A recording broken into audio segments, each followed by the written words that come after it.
शुका सारिखे पूर्ण वैराग्य जाचे,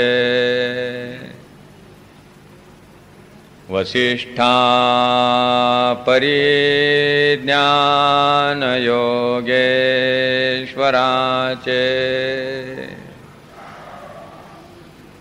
कवी वाल्मिका सारिखा मान्य ऐसा,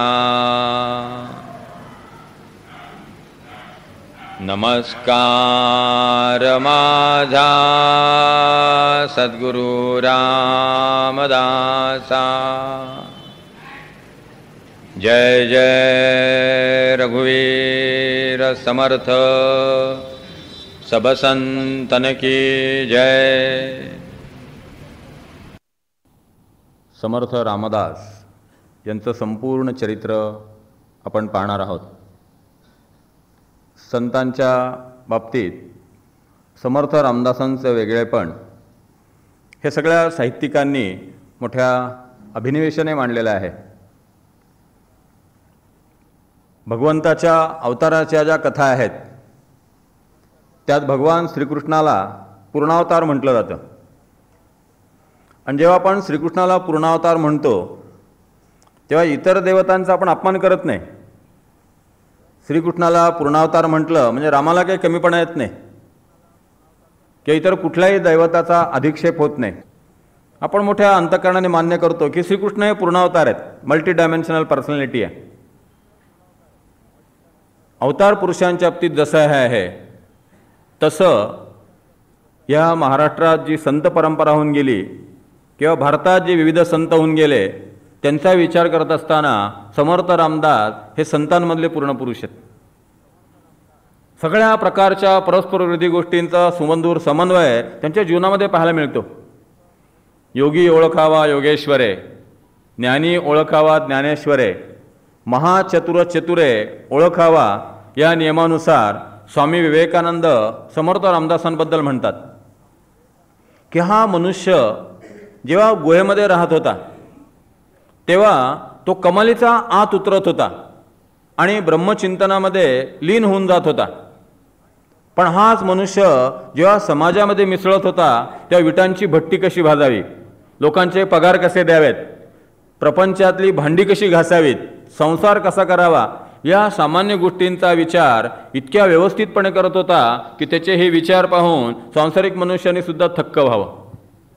अध्यात्मनिष्ठ अंतर्मुखतेचा उत्तर ध्रुव आणि समाजनिष्ठ बहिर्मुखतेचा दक्षिण ध्रुव यांचा सुमधुर समन्वय स्वतःच्या मानसिक प्रयोगशाळेमध्ये थाटून समस्त समाजाचं आध्यात्मिक आणि अधिभौतिक स्तरावरती उन्नयन करण्याचा अतिमानसिक प्रयोग समर्थ रामदासांनी त्यांच्या व्यक्तिगत जीवनात करून दाखवला। 1632 सालापासून तर शेवटपर्यंत समर्थ रामदास 52 वर्ष या समाजासाठी झटत राहिले, कार्य करत राहिले। अशा प्रकारचं एक 74 वर्षाचं जीवन लाभलेलं अद्वितीय व्यक्तिमत्व जे आहे त्याच्या चरित्राचा आपण 3 दिवस विचार करणार आहोत। ज्या कुटुंबात समर्थ रामदासांचा जन्म झाला ते ठोसर घराणे। कुलकर्णीपण ही त्यांची वृत्ती असल्यामुळे अनेक जण समर्थांना कुलकर्णी हे आडनाव लावतात, पण मुळातलं त्यांचं आडनाव जे आहे ते ठोसर आहे। ही सगळी मंडळी जी आहेत ती बिदरची आहेत, कर्नाटकातली। समर्थांचे ज्ञात असलेले जे पहिले पुरुष आहेत ज्यांनी बिदरगाव सोडलं आणि म्हणून ती नोंद झाली, माहिती झाले, ते कृष्णाजी पंत ठोसर।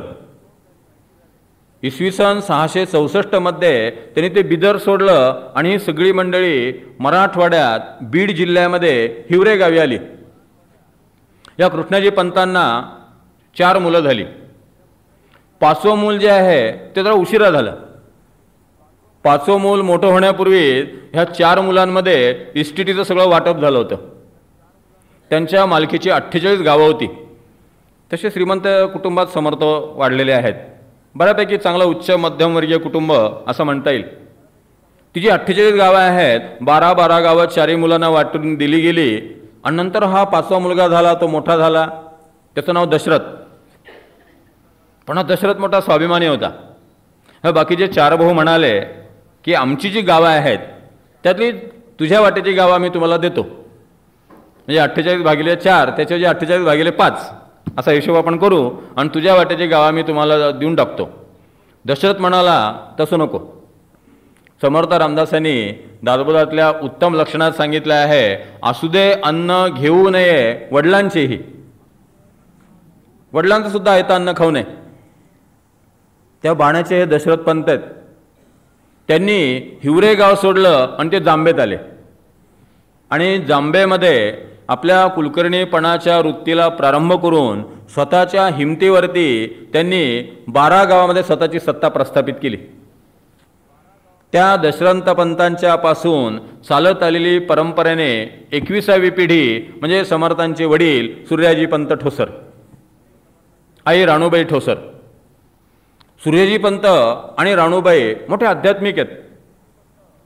विवाह झाल्यानंतर 20 वर्ष त्यांना अपत्यच झालं नाही. 12 वर्ष त्यांनी सतत पुत्रप्राप्तीसाठी उपासना केलेली आहे. सूर्याजी पंत रोज त्या नदीच्या काठी जाऊन स्नान केल्यानंतर उन्हामध्ये उभे राहत असत आणि सूर्याची प्रार्थना करत असत. त्यांचं सूर्याजी पंत नाव जे पडलेलं आहे, या घरामध्ये रघुवंशाचीच उपासना चालत आलेली आहे. हे ठोसर कुटुंब मध्व संप्रदायी आहे. प्रभू रामचंद्र हे त्यांचं आराध्य दैवत आहे. ठोसरांच्या मालकीचं प्रभू रामचंद्राचं देवालय आणि त्यांच्या घरातलं राम पंचायतन आजही आपल्याला जांबेला त्यांच्या घराजवळ पाहायला मिळतं. त्यामुळे रामाची उपासना चालत आलेली आहे. सूर्याचा हा वंश आहे. त्यामुळे नारायण हे नाव जे ठेवलं गेलेलं आहे ते सूर्यनारायण याच्यावरूनच ठेवलं गेलेलं आहे. वडील सूर्याजी पंत आहेत. समर्थांच्या आजोबांचं नाव सुद्धा सूर्याजी पंत आहे. सूर्याजी पंत नावाची 2-3 माणसं या 21 पिढ्यांमध्ये होऊन गेलेली आहेत. स्वतः नारायण जो आहे त्याचे वडील आणि आई हे दोघंही 12 वर्ष व्रतस्थ जीवन जगतात. ती आई सतत जप करणारी आहे. भगवंताच्या नामसाधनेमध्ये लीन विलीन आणि तल्लीन झालेली ती अत्यंत कुलीन आणि शालीन अशी गृहिणी आहे. पतिधर्मपरायण आहे. त्या संबंध कुटुंबाला एक आध्यात्मिक तेजाचा वारसा क्रमशः प्राप्त झालेला आहे. अतिशय सुंदर आणि पवित्र असं ते घराणं आहे. त्या घराण्यामध्ये समर्थ रामदासांचा जन्म झालेला आहे. आता 12 वर्षाच्या साधनेनंतर प्रत्यक्ष सूर्यनारायण प्रकट झाले आणि त्यांनी सूर्याजी पंतांना दर्शन दिलं आणि आशीर्वाद दिला आणि तुला काय हवं ते माग म्हणून सांगितलं. आता खूपदा काय होतं, मनुष्य उपासनेला प्रारंभ करताना प्रारंभ सकाम उपासना असते, पण नंतर त्या उपासनेची सवय लागून जाते. पुढे उपासनेचं व्यसन लागायला लागतं आणि एकदा उपासनेचं व्यसनात रूपांतर झालं की मग मागायचं राहून जातं. ते म्हणाले की काही नाही, अशीच माझी भक्ती कायम राहू द्या. भगवंताबद्दलचा भाव जो आहे तो वर्धिष्णू होऊ द्या, आणखी काही नको. त्यामुळे तुम्हाला काही नको असेल तुमच्या पत्नीला विचारा, तिने पण व्रत केलेलं आहे, तप केलेलं आहे. त्याने आपलं नारी सुलभ धर्मानुसार राणूबाईंनी आपल्याला उत्तम पुत्र व्हावा अशी प्रार्थना केली आणि त्यानुसार त्यांना सूर्याजी पंतांना आणि राणूबाईंना प्रत्यक्ष भगवंतांना आश्वासन दिलं की 2 पुत्र तुम्हाला होतील. थोरला पुत्र जो आहे तो गृहस्थाश्रम धारण करेल आणि तुमचा सगळा कुळधर्म कुळाचार आणि संसार जो आहे तो चालवेल. धाकटा मुलगा जो आहे तो हनुमंताचा अंश असेल. तो धाकटा मुलगा सबंध आयुष्यभर भगवंताची उपासना करेल आणि धर्मसंस्थापना करेल. सूर्यनारायण अदृश्य झाले. या दोघांनाही अतिशय आनंद झाला. इतके वर्षे जी तपस्साधना केली ती फळाला आली. त्यानुसार इसवी सन 1605 साली पहिला पुत्र झाला. त्याचं नाव गंगाधर ठेवण्यात आलं. श्रेष्ठ गंगाधर स्वामी ह्या नावाने ते समर्थ संप्रदायात ओळखले जातात.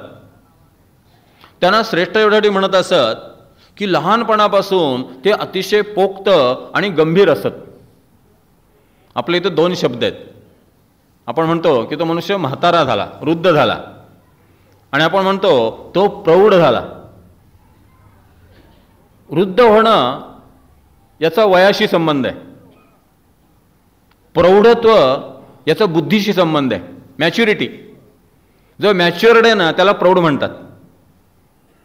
मानसशास्त्रज्ञ म्हणतात की मनुष्य किती मोठा झाला तरी त्याचं ॲव्हरेज एज 13च असतं म्हटले. 12 ते 13 याच्या पलीकडे मनुष्याच्या बुद्धीचा विकासच होत नाही असं मानसशास्त्रज्ञ म्हणतात. आता तो किती मोठा झाला तरी याचा अर्थ तो वृद्ध झाला, म्हातारा झाला, प्रौढ झाला नाही. प्रौढत्व याचा मॅच्युरिटीशी संबंध आहे. आणि हे जे श्रेष्ठ आहेत ते श्रेष्ठ बालवयातच खूप गंभीर होते. गंगाधर स्वामी तसे गंभीर आहेत. भक्ती रहस्य आणि सुगमोपाय हे त्यांचे 2 प्रसिद्ध ग्रंथ आहेत. रामी रामदास ही त्यांनी धारण केलेली बिरदावली आहे. अनेक लोकांनी त्यांच्याकडनं अनुग्रह घेतलेला आहे. त्यांनी त्यांचा स्वतःचा असा एक संप्रदाय वाढवलेला आहे. भगवंताच्या भक्तीमध्ये ते सुद्धा अगदी पूर्ण तयार झालेले आहेत. त्यांना सुद्धा प्रत्यक्ष प्रभू रामचंद्राचा अनुग्रह आहे. समर्थांचे वडील आहेत सूर्यजी पंत, यांना प्रत्यक्ष प्रभू रामचंद्राचा अनुग्रह आहे. आणि स्वतः समर्थ रामदास जे आहेत त्यांनाही प्रत्यक्ष प्रभू रामचंद्राचा अनुग्रह आहे. एका घराण्यातल्या 3 माणसांना प्रत्यक्ष रामाने प्रकट व्हावं आणि अनुग्रह द्यावा, काय त्या घराण्याची तयारी असेल बघा.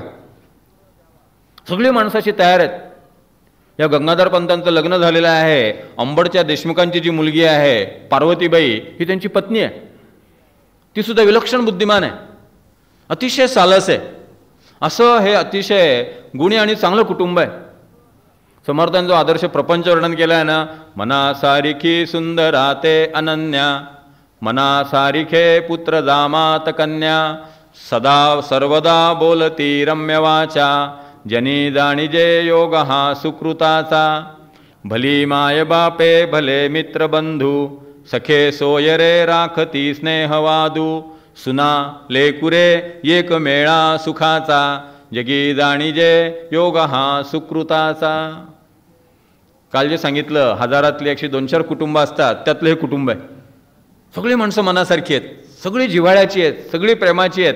सगळ्यांचा आंतरिक अनुबंध जो आहे तो दृष्ट लागावे असा आहे. या कुटुंबात नारायणाचा जन्म झालेला आहे. मग गिरधर स्वामी किंवा दास विश्राम धामकार किंवा इतर समर्थ संत विजय या ग्रंथांचे रचयिता त्या मग पारंपरिक पद्धतीने वर्णन करतात की समर्थांच्या जन्माच्या आधी राणूबाईंना जे डोहाळे लागले होते ते सगळे असेच होते. गिरी कंदरे मज आवडती, घरे मंदिरे मज नावडती. असं बंदिस्त बरं वाटत नाही. दास डोंगरी राहतो, यात्रा देवाची पाहतो, देवा भक्ता सवे ध्यातो नित्य नेमे. मला असं नदीकाठी जावं असं वाटतं, कृष्णेमध्ये स्नान करावं असं वाटतं, हातात तलवार घ्यावीशी वाटते, मला घोड्यावरती बसावं असं वाटतं. अशा सगळ्या प्रकारचे डोहाळे जे आहेत ते राणूबाईंना झालेले आहेत. त्या आईचे डोहाळे विलक्षण आहेत. आणि तिथं नारायणाचा जन्म आहे. लहानपणापासून हा मुलगा जो आहे अत्यंत हूड आहे. आता सगळ्या चरित्रकारांनी हा हनुमंताचा अवतार असल्यामुळे मग तो झाडावरनं उड्या मारत असे, इकडून तिकडे जात असे वगैरे सगळी वर्णने केलेली आहेत. त्यातला संकेत आपण फक्त लक्षात घ्यायचा. ते हनुमंताचा अवतार आहेत हे डोळ्यासमोर ठेवून गिरधर स्वामी पुन्हा पुन्हा लिहितात. 11 तासामध्ये ते वर्णाक्षर लिहायला शिकले. 11 प्रहरामध्ये त्यांनी संबंध लिहिणं आणि वाचणं जे आहे ते आत्मसात केलं. 11 दिवसामध्ये ते संबंध जमा खर्च शिकले. शाळेत नाव घातलं, सगळं बराबर सिलेबस कव्हर. आता प्रोफेसर बराबर कव्हर करतात. इथं विद्यार्थी तितका हुशार आहे, त्यांनी ते सगळं आत्मसात केलं. त्या गुरुजींनी सांगितलं नारायणाच्या वडिलांना, सूर्यजी पंतांना, ह्या मुलाला देण्यासारखं जे माझ्याजवळ होतं ते सगळं मी दिलं, आता माझ्याजवळची पुंजी संपली. अहो जामगाव छोटंसं, कोण असतं शिक्षक असे असणार आहेत. जमा खर्च आला, थोडंसं लिहिता वाचता आलं, थोडं व्याकरण, थोडं संस्कृत, संपलं. त्यावेळी जीव घेणारं जीवशास्त्र नव्हतं, रसहीन रसायनशास्त्र नव्हतं, पदार्थविहीन पदार्थ विज्ञान नव्हतं. जीवनाचं जीवशास्त्र होतं. जीवातला शिव पाहायला शिकवणारं जीवशास्त्र होतं. जीवनाचं गणित होतं. सुखांची बेरीज, दुःखांची वजाबाकी, सद्गुणांचा गुणाकार आणि दुर्गुणांचा भागाकार कसा करायचा ते जीवनाचं गणित शिकवणारं गणित होतं. ते सगळं शिक्षण यांनी आत्मसात केलं. आता या मुलाचं काय करायचं हा प्रश्न पडला. गावात एक विद्वान ग्रस्त होते, त्यांनी सांगितलं पोर असामान्य आहे, तुम्ही याला काशीला पाठवा. तिथे तर शिक्षण होईल. त्या काळात उत्तरेमध्ये जायचीच सोय नव्हती. किती गुजरणी ब्राह्मणी भ्रष्ट विल्या, किती शामुकी जहाजी फाकविल्या, किती एकत्या विदेशी विकेल्या, किती सुंदरा हाल होऊन मेल्या. संबंध देशस्थितीचं वर्णन समर्थाने जे केलेलं आहे, उत्तरेमध्ये फार भयानक परिस्थिती होती. बिदर गाव या ठोसर कुटुंबाला सोडावं लागलं. याचं कारण ही सगळी अंधाधुंदी. मोगल, निजाम, आदिलशहा, कुतुबशहा या सगळ्यांची मस्ती. अत्यंत वाईट असं ते प्रशासन होतं. अत्यंत भयानक असा तो सगळा कालखंड होता. वर्णनं उपलब्ध आहेत, अत्यंत भयानक वर्णन आहेत. त्यामुळे या मुलाला उत्तरेत पाठवायचं, एवढासा कोळा मुलगा, वडिलांनी ते रद्द केलं. आता ह्या मुलाला मोकळं मन मिळालं. एम्प्टी माइंड डेव्हिल्स वर्कशॉप याचे उद्योग सुरू झाले. बरं, याला काही सांगायची सोय नाही. लहानपणापासनं नारायण म्हणजे एक जिद्दी सैतान, काही बोलायची सोय नाही. आई नुसती म्हटली, अरे नारायणा, उद्या आपल्याकडे पाहुणे यायचे आहेत, घरामध्ये ताक नाही आहे, थोडं काम तरी करत जा. अरे ताक तरी आणून दे मला. दुसऱ्या दिवशी सकाळी आई उठून पाहते तर घरातले धान्याचे जे 11 रांजण आहेत मोठाले, ते सगळे रिकामे झालेले आहेत. ते सगळं धान्य एका खोलीमध्ये भरलेलं आहे. अशी मोठीच्या मोठी रास, आणि 11च्या 11 ती सगळी धान्याची भांडी आहेत ती ताकाने भरलेली. आई म्हणाली, तुला काही काम सांगायची सोय नाही. अरे ताकाने आंघोळ घालायची नव्हती लोकांना, त्यासाठी ताक पाहिजे होतं. तू एवढं ताक कशाला आणून ठेवलं? 11 आकडा जो ना, तो गिरधर स्वामींचा लाडका आकडा आहे. समर्थ हे 11वा रुद्र आहेत, यासाठी ते पुन्हा पुन्हा पुन्हा पुन्हा 11 आकडा वापरतात. थोडक्यात सांगायचा हेतू असा की भरमसाठ ताक त्याने आणून ठेवलं. मोठा बुद्धिमान आहे, कुशल आहे, सगळ्या विषयांचं त्याला ज्ञान आहे, विलक्षण पारंगत आहे. असं घडलं की सरकारी अधिकारी आले. त्यावेळेस सुराजी पंत जे आहेत ते पूजेमध्ये व्यग्र होते. पूजा झाल्यानंतर ते अधिकाऱ्याने भेटले, चर्चा झाली. जाताना अधिकारी म्हणाले, तुम्ही एवढा देवधर्म करता, एवढं मोठं घराणं तुमचं, अशी जर कोणी बाहेरनं माणसं आली तर तुमच्याकडे बसायला साधी बैठक सुद्धा नाही आहे, हे काय बरोबर नाही. नारायणाने हे ऐकलं. एक अधिकारी येतो आणि आपल्या घरात बसायला, ज्याला आपण सोफा सेट म्हणतो, असं दिवाण बिवाण असं काही बसायला नाही म्हणतोय. तो अधिकारी गेला. लगेच नारायणाने 8-10 मुलं गोळा केली, विटा आणल्या, माती आणली, चिखल कालवला, आणि त्यांनी संध्याकाळपर्यंत आपल्या घरामध्ये बसायसाठी उत्तम बैठक तयार केली. इथे पोरगं थांबलं नाही, ते त्या अधिकाऱ्याच्या घरी गेलं आणि त्या अधिकाऱ्याला त्यांनी सांगितलं, तुम्ही म्हणत होता ना आमच्याकडे बसायला सुद्धा बैठक नाही, या बघा आमच्याकडे बसायला बैठक आहे. त्या अधिकाऱ्याला कौतुक वाटलं. तो खरंच तिथं आला आणि त्यांनी पाहिलं पोरांनी लगेच एकत्रित येऊन हे सगळं केलं. त्यांना फार कौतुक वाटलं. त्यांनी त्या मुलांची पाठ थोपटली. तरुणांमध्ये, युवकांमध्ये, बालकांमध्ये खूप शक्ती असते. त्यांच्या शक्तीला योग्य दिशा मिळाली पाहिजे. अमंत्रम अक्षरम नास्ती, नास्ती मूलम अनौषधम, अयोग्य पुरुषो नास्ती, योजकस्तत्र दुर्लभा. उपयोग करून घेता आला पाहिजे. हा मुलगा जो होता हा असा विलक्षण बुद्धिमान होता. आता त्या सगळ्या मुलांचं पुढारी पण याच्याकडे आलं. मुंजे झाल्यानंतर हा मुलगा जरा शांत होईल असं घरच्यांना वाटलं, पण त्याची लीला आणि त्याच्या चेष्टा ज्या आहेत त्या वाढतच चालल्या. ह्या मुलाला शांत कसं करायचं हा आईवडिलांपुढे प्रश्न होता. एकदा आई नारायणाला रागवली आणि म्हणाली की अरे नारायणा, तुझ्यात आणि गंगाधरामध्ये असं काय वयाचं अंतर आहे? तो तुझ्यापेक्षा फक्त 3 वर्षांनी मोठा आहे, पण बघ किती गंभीर आहे. संबंध गावाचं कुलकर्णी पण सांभाळतो, संसार सांभाळतो, आम्हाला किती आनंद देतो. तू काहीच का चिंता करत नाही? म्हटलं आई इथून पुढे मी नीट वागीन. थोड्या वेळाने आई पाहते नारायणाचा पत्ताच नाही. असेल बाहेर कुठेतरी. आणखी वेळ निघून गेला. 2-4 घरात चौकशी केली, आमचा नारोबा आहे का? त्या घरात नाही. आता जरा काळजी वाटायला लागली की हे पोरगं गेलं कुठे. मग शोधाशोध सुरू झाली. गावातली 10 घरं उंबरटे ओलांडले गेले, कुठेचा पोरगा नाही. जेव्हा ती वरती अडगळीच्या खोलीमध्ये सामान आणायला गेली, दार उघडलं, तिथं हा मुलगा ध्यानस्थ बसला होता, डोळ्यातनं अश्रूंच्या धारा. अरे नारायण, तू इथं काय करतोस? आई, चिंता करतो विश्वाची. गिरधर स्वामी म्हणतात, समर्थ स्वामी एकांती बैसती, प्रांतीचे लोक दर्शनास येती, सकळ प्रांताचा परामर्श घेती, चिंता करती विश्वाची. कैची देवदेवालय तगती, कैसे कुटुंब वत्सल लोक जगती, कैसे क्षेम राहेल जगती, कोणीकडे जातील हे. काय होणार या लोकांचं? चिंतेने उर फाटतो. वयाच्या 8व्या वर्षी लिहिलेल्या कवितेत समर्थ रामदास म्हणतात, बहुतची सुकुमारा स्वस्थ नाही शरीरा, निशिदिनी जनचिंता लागली से उदारा, सकळ जन सुखावे हा कसा काळ फावे, भजन जन उकावे सर्व आनंद फावे. केव्हा धर्मभूमी निर्माण होईल? सगळीकडे भजनं चालू आहेत, कीर्तनं चालू आहेत, आनंदी आनंद आहे. केव्हा ही परिस्थिती निर्माण होईल? अस्मानी सुलतानीने सबंध देश जो आहे तो ग्रासून गेलेला आहे.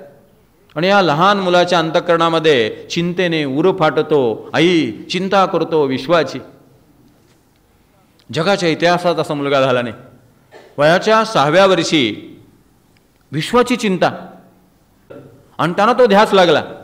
याच काळामध्ये त्या कुटुंबावरती एक मोठी आपत्ती कोसळली.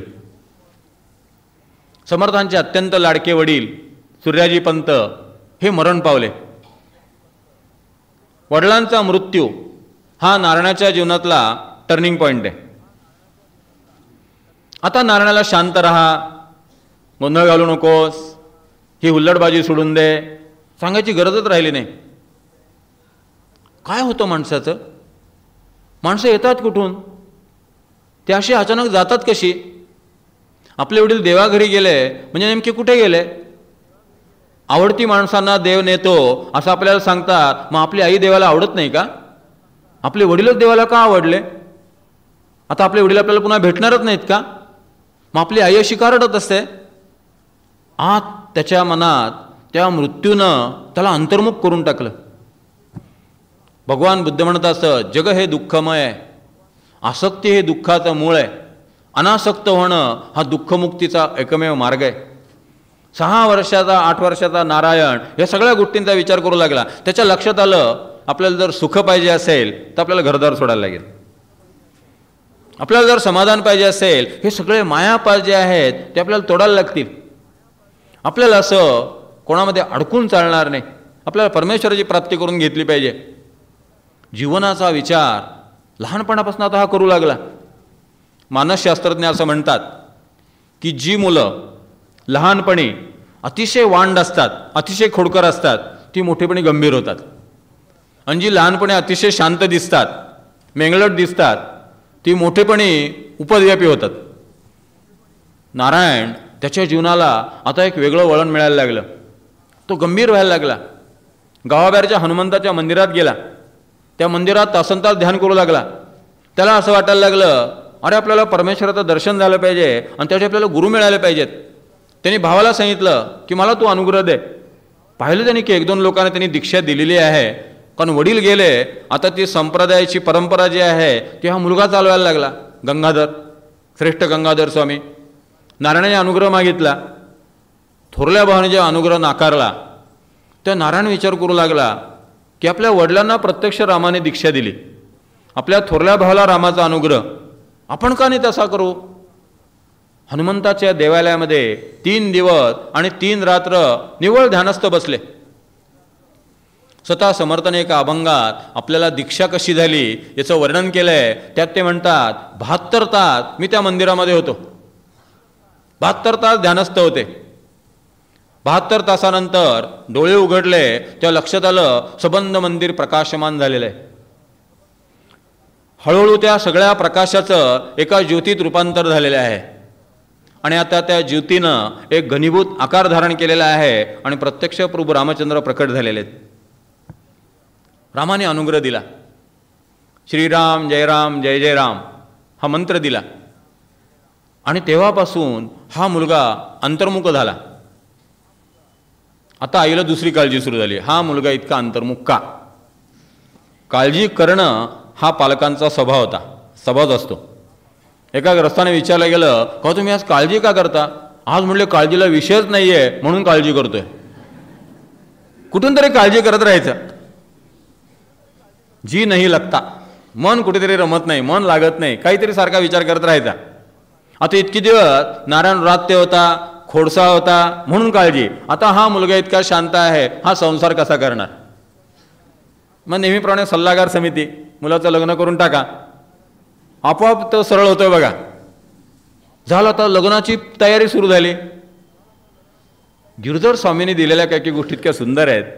या मुलाची विलक्षण प्रतिभा दिसून येते. गिरधर स्वामी म्हणतात, मुलगी पाहण्याच्या कार्यक्रमाला नारायण जातीने हजर राहत असे.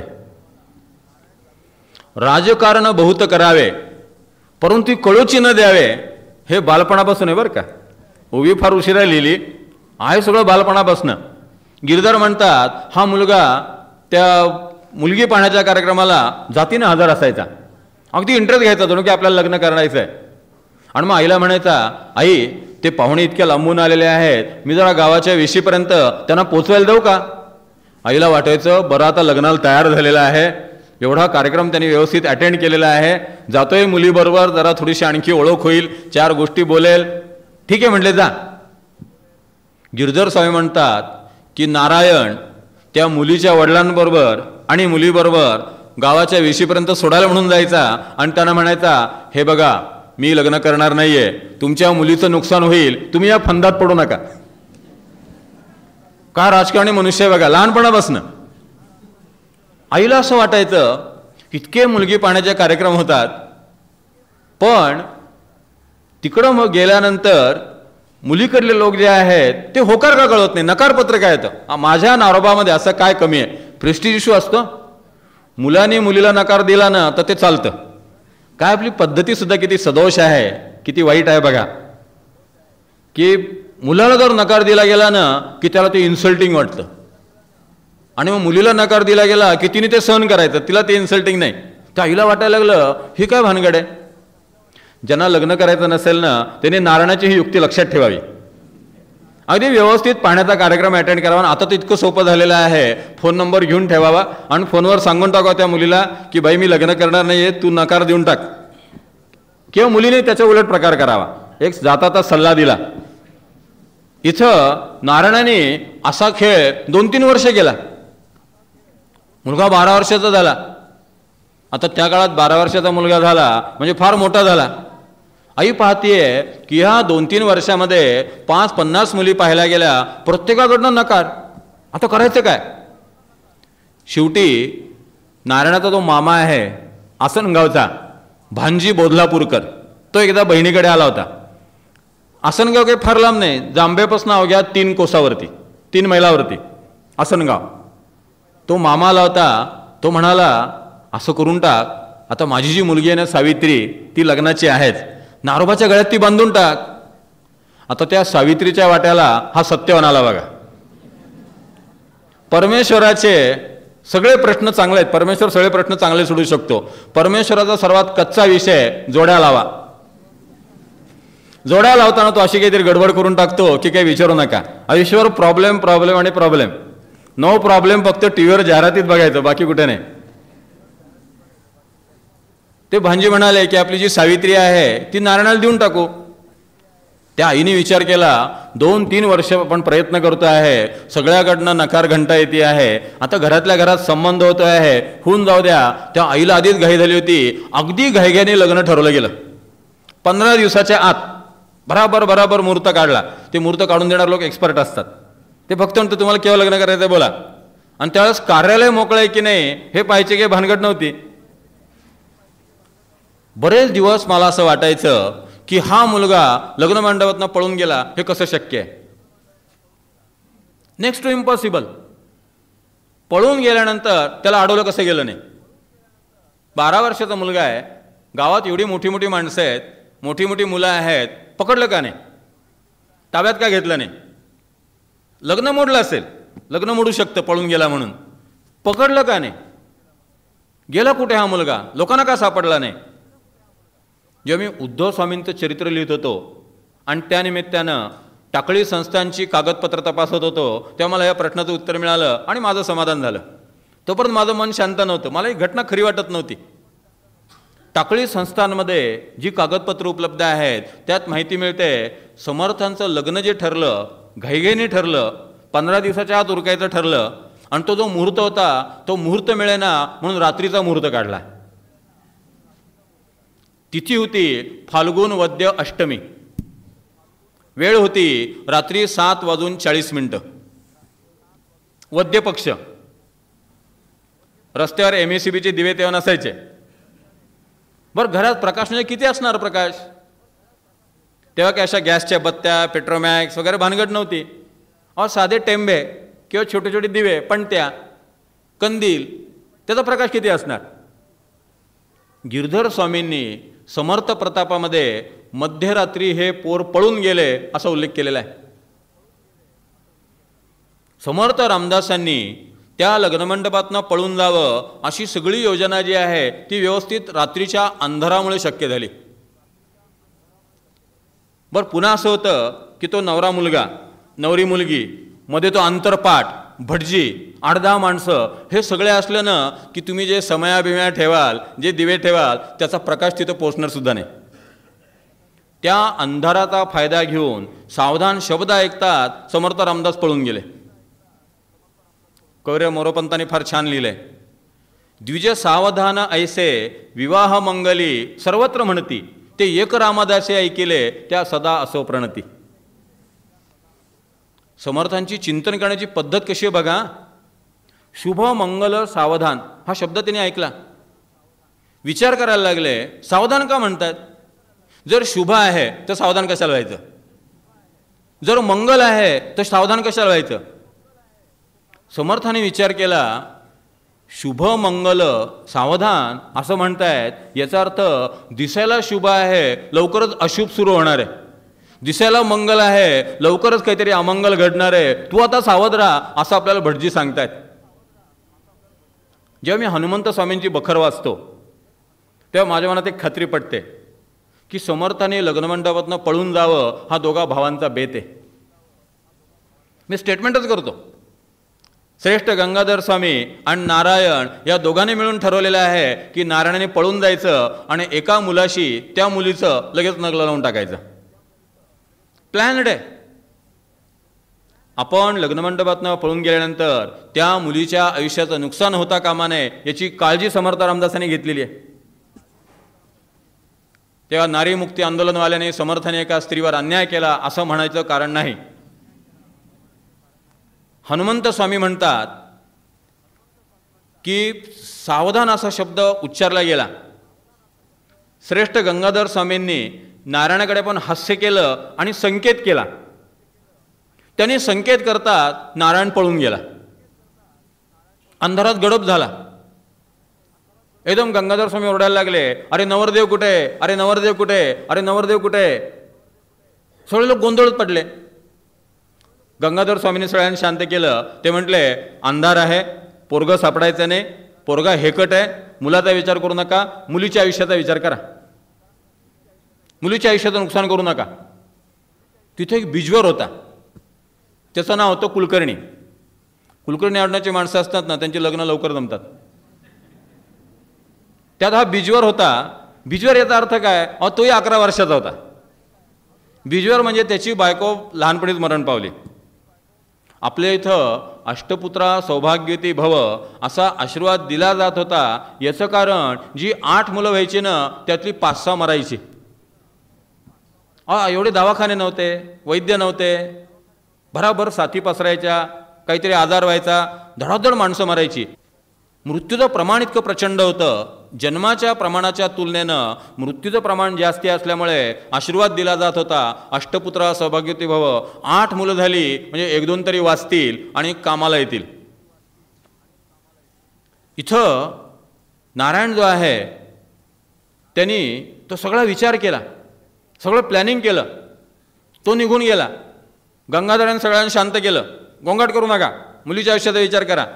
आणि त्या कुलकर्णीचं आणि त्या मुलीचं त्याच लग्नमंडपामध्ये त्याच बोहल्यावरती ताबडतोब लग्न लावण्यात आलं. याचे अस्सल ऐतिहासिक पुरावे उपलब्ध आहेत. स्वतः भीमस्वामी तंजावरकर, जे समर्थांच्या सहवासामध्ये 50 वर्षे होते, ज्यांनी समर्थांचं संक्षिप्त चरित्र लिहिलेलं आहे, ते आपल्या चरित्रात लिहितात, पोर बिजवारा दिधले, ती जी पोरगी आहे ती बिजवाराला दिली. समर्थ रामदास पळून गेले, ती मुलगी जी आहे ती बिजवाराला दिली. ही सगळी योजना जी आहे ना ती गंगाधराची आहे. हुशार मनुष्य आहे, त्याला माहिती होतं हे पोरगं लग्न करणार नाही आहे. शेवटी दोघंही समवयस्क भाऊ आहेत, यांनी आपली मनस्थिती समजावून सांगली असणार गंगाधराला. बरं, आई तर आता हट्ट्याला पेटलेली आहे, त्यामुळे तो मुलगा डोळ्यासमोर ठेवला असणार की लग्नाचे जे पाहुणे आहेत त्यात हा पोरगा येईलच, या पोराचं इथं लग्न लावून टाकू. त्यामुळे त्या मुलीचं लग्न त्याच विवाह मंडपामध्ये झालेलं आहे आणि ती एका बिजवराला दिली आहे. तिचा पुढे संसार सुखरूप झालेला आहे. समर्थांच्या चरित्रातनं ते पात्र रंगमंचकावरनं बाजूला झालं. पुन्हा समर्थांचा त्या बाईचा संबंध कधी आला नाही.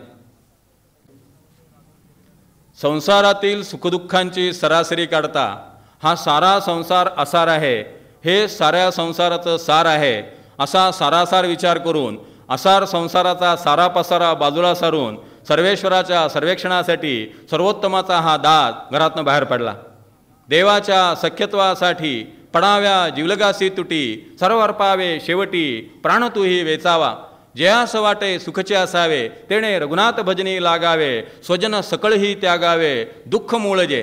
जयास वाटे वैराग्य करावे, तेणे काहीच न विचारावे. उठोनी वाटेची लागावे, दिगंतराप्रती अंतरापासून वैराग्य. तेची जाणावे महद्भाग्य, लोलंगते एवढे अभाग्य आणिक नाही. परमेश्वराची प्राप्ती हे त्यांच्या जीवनाचं ध्येय होतं. म्हणून समर्थ वैराग्यातनं बाहेर पडलेले आहेत, वैतागातनं बाहेर पडलेले नाही आहेत. स्वामी विवेकानंदांनी त्यांच्या पहिल्यानं फार सुंदर वर्णन केलेलं आहे. स्वामी विवेकानंद म्हणतात, वैराग्य देवतेला 2500 वर्षापूर्वी असं वाटलं की आपण घनीभूत व्हावं. तिने बुद्धदेवांचा आकार धारण केला आणि आपली सुस्वरूप पत्नी आणि सुकुमार कन्या त्या मंचकावरती निजली असताना बुद्धांच्या रूपानं वैराग्य देवता उठली आणि तिने त्या महालाचा त्याग केला.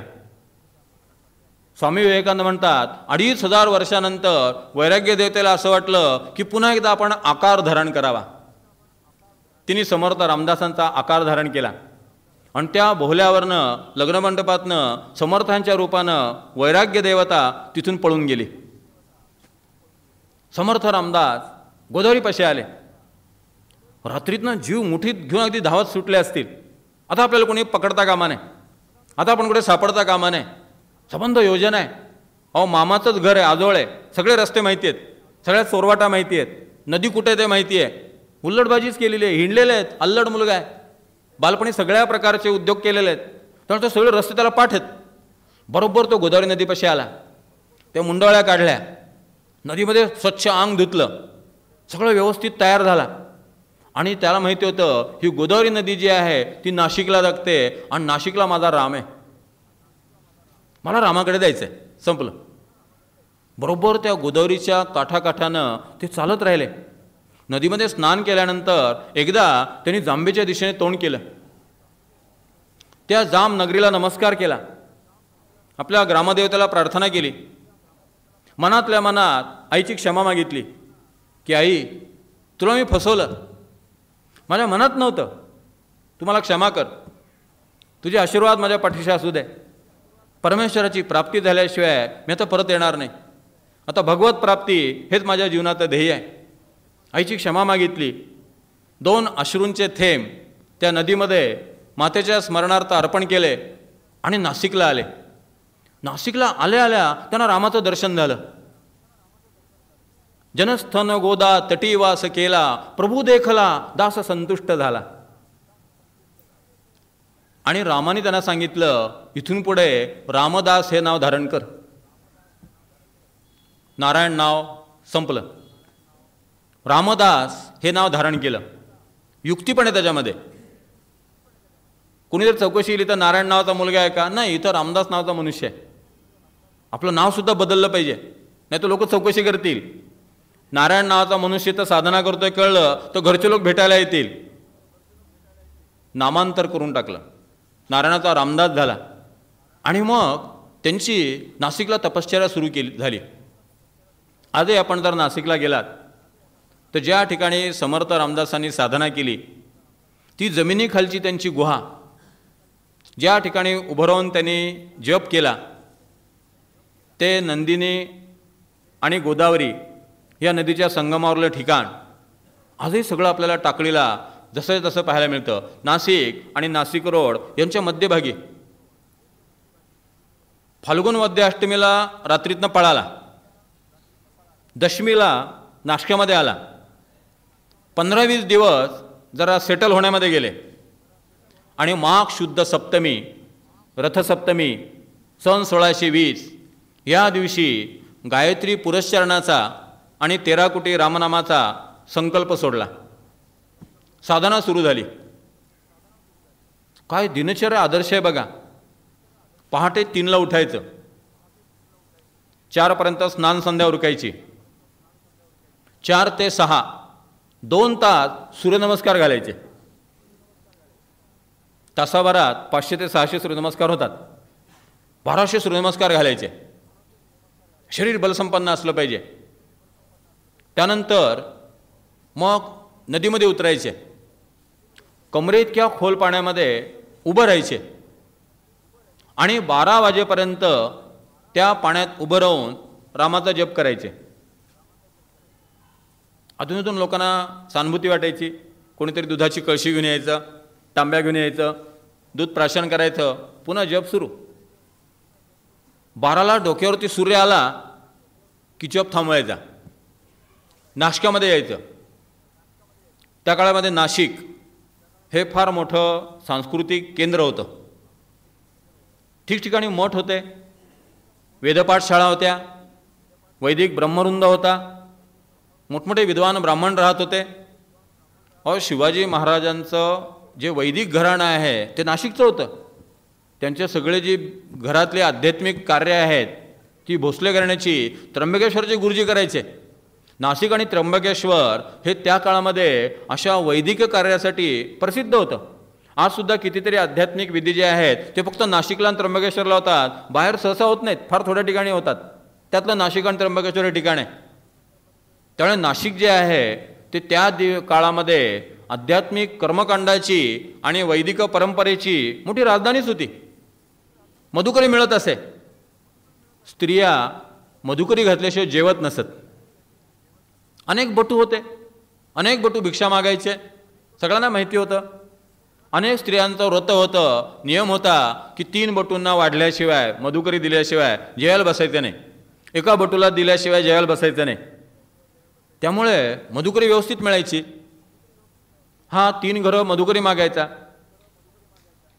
दुपारी जेवण झालं आणि विश्रांती झाली की काळारामाच्या मंदिरात यायचा. त्या काळारामाच्या मंदिरामध्ये त्या काळामध्ये वेगवेगळे आचार्य आलेले असायचे. भागवत, उपनिषद, रामायण, विविध प्रकारच्या गीता, ब्रह्मसूत्र हे सगळं निरूपण जे आहे, कल्पना करा किती ऐकलं असेल. 365 दिवस गुणिले 2 तास गुणिले 12 वर्ष. काय श्रवण केलं असेल, काय व्यासंग केला असेल.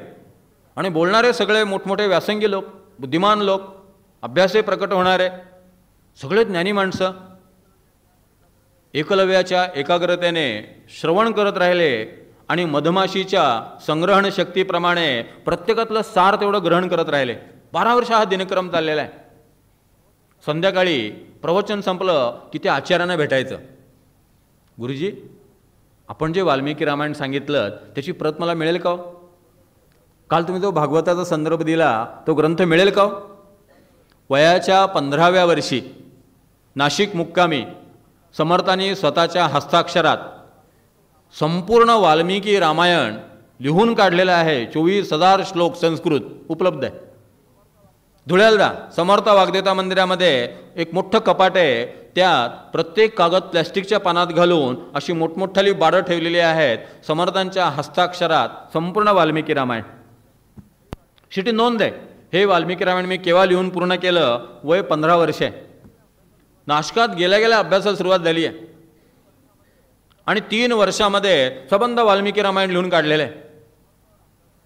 समर्थ रामदासांनी दासबोधाच्या प्रारंभी आपण कोणकोणत्या संस्कृत ग्रंथांचा संदर्भ या लेखनासाठी घेतलेला आहे त्याची यादीच दिली आहे.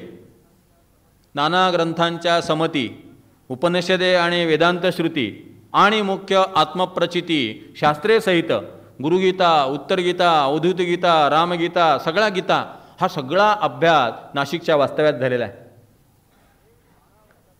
एक 12 वर्षाचा मुलगा आपली दिनचर्या आखताना काय संतुलन आखतोय बघा. आपल्याला दिनचर्याच नाही आहे म्हणून दिनचर्या आपल्या वाट्याला आलेली आहे. हा मुलगा सकाळी उठतो, व्यायाम करतो, शरीर बलसंपन्न असलं पाहिजे, आरोग्य चांगलं असलं पाहिजे. आमचे 90 वर्षाचे दाणीसाहेब ह्या वयामध्ये 8 तास ते काम करतात. आरोग्य चांगलं आहे, मन निरोगी आहे, निकोपी आहे, मोकळं आहे, आरोग्य चांगलं असलं पाहिजे. समर्थांनी 12 वर्ष तपश्चर्या करत असताना शरीर बलसंपन्न केलं आहे. खूपदा काय होतं, जो मनुष्य व्यायाम करतो ना त्या मनुष्याला वाचनाचं वावडं असतं. ज्याची बुद्धी धड असते त्याचं धड असत नाही, ज्याचं धड असतं त्याची बुद्धी धड असत नाही. अशी धडधडीत उदाहरणं बेधडकपणे आपल्याला समाजात पाहायला मिळतात.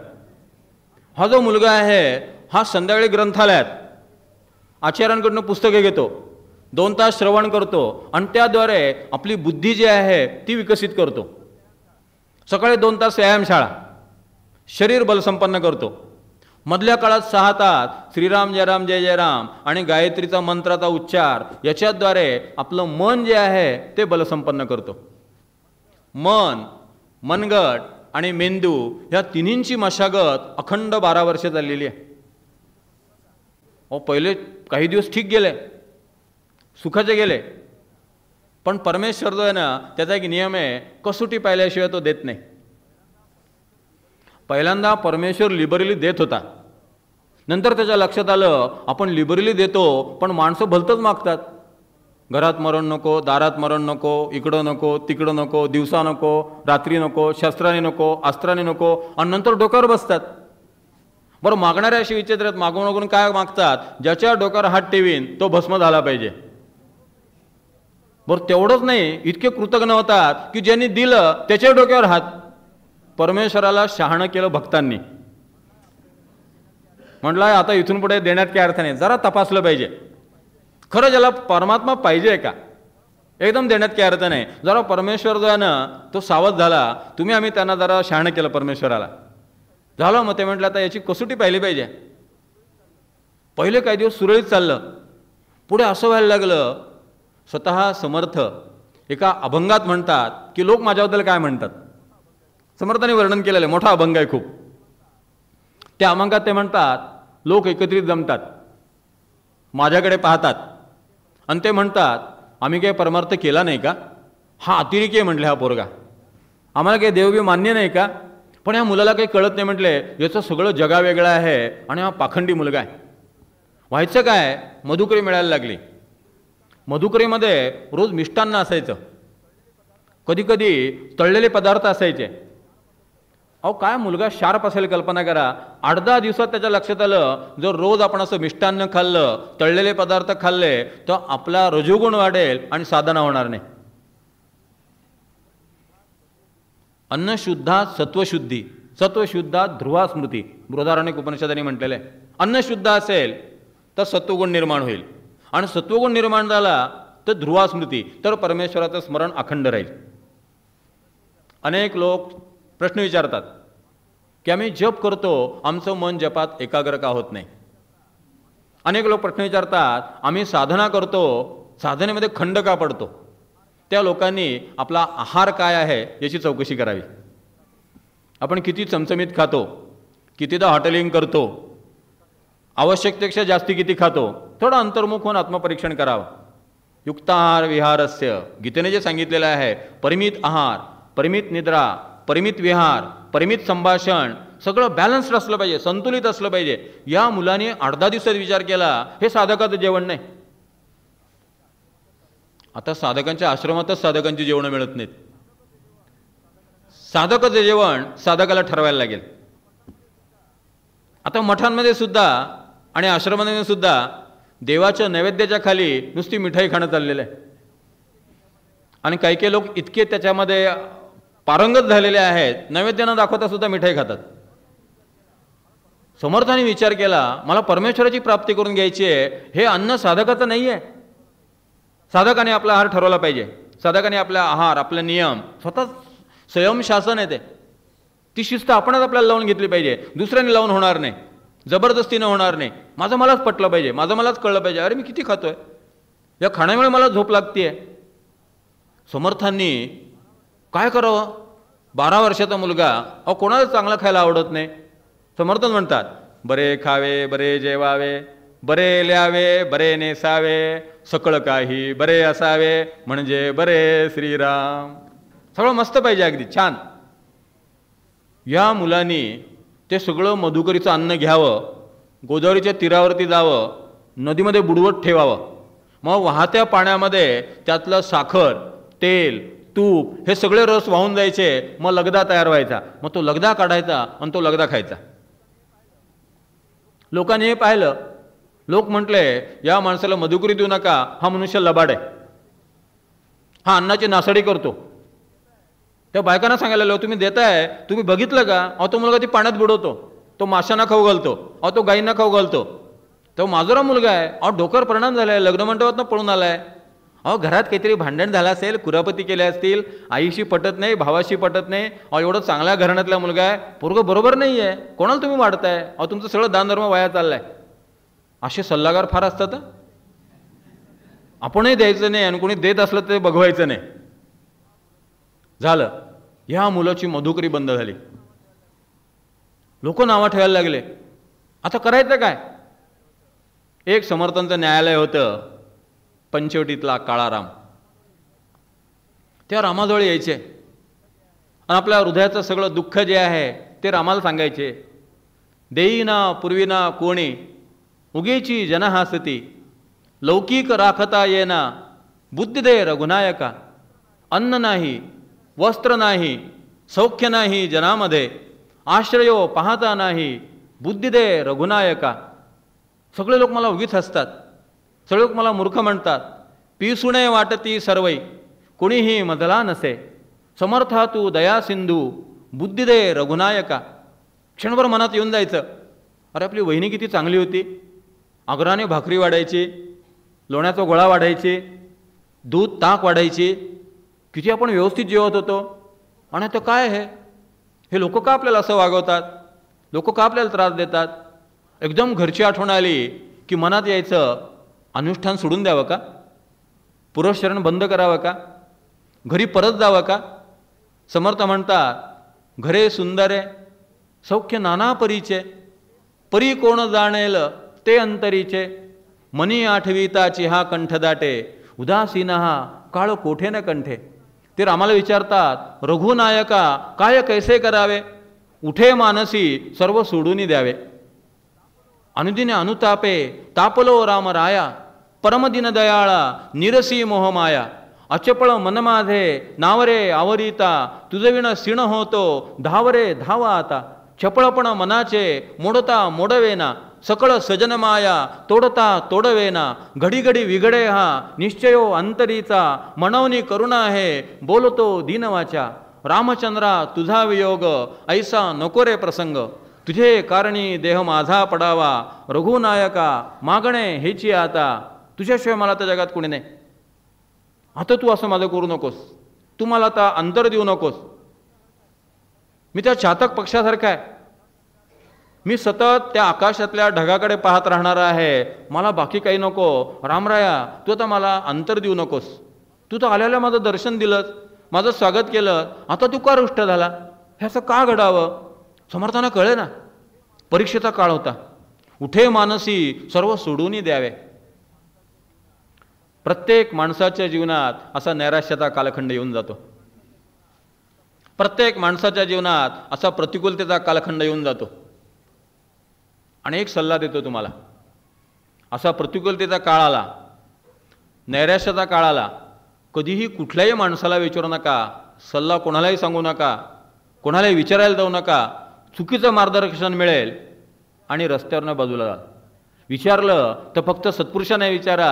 सर्वात सोपा मार्ग, डायरेक्ट भगवंताला निवेदन करा. समर्थांची मेथड. सगळं सहन करत राहिले, कोणाला विचारायला गेले नाहीत काय करू म्हणून. डायरेक्ट रामरायाला निवेदन, तुझवीण रामा मदकंठवेना रघुनायका काय कैसे करावे.